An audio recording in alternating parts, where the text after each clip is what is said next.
আপনি দেখবেন মুহাম্মদ সাল্লাল্লাহু আলাইহি সাল্লাম মক্কা যখন আগমন করেছেন, তিনি সেখানকার যত কুসংস্কার ছিল, জাহিলি যুগের যত অন্যায় অনাচার ছিল, যত জঞ্জাল ছিল, সেগুলোকে তিনি দূর করেছেন।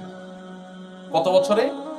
মাত্র 23 বছর সময়ের মধ্যে। শুধু মক্কার অনাচার নয়, তখনকার পৃথিবীতে যত অনাচার ছিল, এই সমস্ত অনাচারগুলোকে একটি একটি করে সবগুলোর কবর রচনা করেছেন মুহাম্মদ সাল্লাল্লাহু আলাইহি ওয়াসাল্লাম।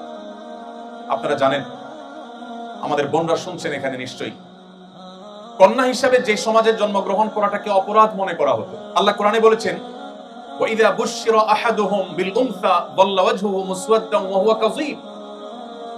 নবী সাল্লাল্লাহু আলাইহি ওয়াসাল্লাম যে সমাজে এসেছেন, সেই সমাজে কারোর কন্যা সন্তান হয়েছে এই সংবাদ শোনানো হলে তার মুখটা কালো হয়ে যেত। ইয়াতাওয়ারা মিনাল কওম, তিনি মুখ লুকাতেন, মানুষের সামনে মুখ দেখাতে চাইতেন না, কারণ তার কন্যা সন্তান হয়েছে।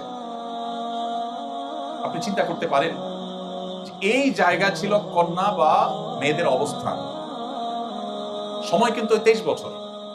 মাত্র এই 23 বছরের মধ্যে নারীকে সেই অতল গভীর থেকে তুলে আকাশের সর্বোচ্চ শিখরে রেখে নবী করিম সাল্লাল্লাহু আলাইহি সাল্লাম এমন এক সমাজ গঠন করেছেন মাত্র 23 বছরে, যেই সমাজে কন্যার বাবা হওয়া ছেলের বাবা হওয়ার চাইতে বেশি গৌরবের বিষয় পরিণত হয়েছে।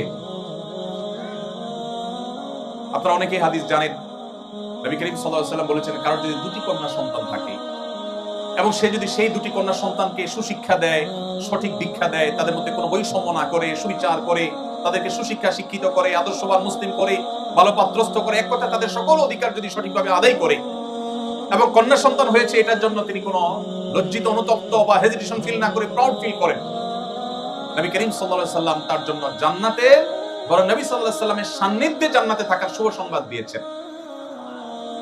অথচ আমি নিজেও ছেলে, আপনারাও এখানে আমার সামনে যারা আছেন তারা ছেলে, এমন কোন হাদিস আমি পাইনি যে এক ডজন পুত্র সন্তান জন্ম দেওয়ার এই সৌভাগ্য বিরল অর্জনের কারণে নবী সাল্লাল্লাহু আলাইহি সাল্লাম কোন বাবা মাকে এই সুসংবাদ শুনিয়েছেন যে জান্নাতের বারান্দার কাছাকাছি যাওয়া যাবে। আমি এটা পাইনি। কিন্তু দুটি কন্যা সন্তান হলে জান্নাতে শুধু থাকার নবী সাল্লাল্লাহু আলাইহি সাল্লামের সান্নিধ্যের সৌরভ পাবে, এই শুভ সংবাদ তিনি দিয়েছেন। শুধু তাই নয়, ইমাম মালিক রাহমাতুল্লাহ একটা চমৎকার উক্তি আছে, তিনি বলেছেন, আল আম্বিয়া ওয়া আবুল বানাত, নবী রাসূলগণ কাকতালীয় ভাবে হোক আর আল্লাহ তাআলার সুপরিকল্পনার অংশ হোক, অবশ্যই আল্লাহর প্রত্যেকটা কাজে হিকমত দ্বারা পরিপূর্ণ। তিনি বলেছেন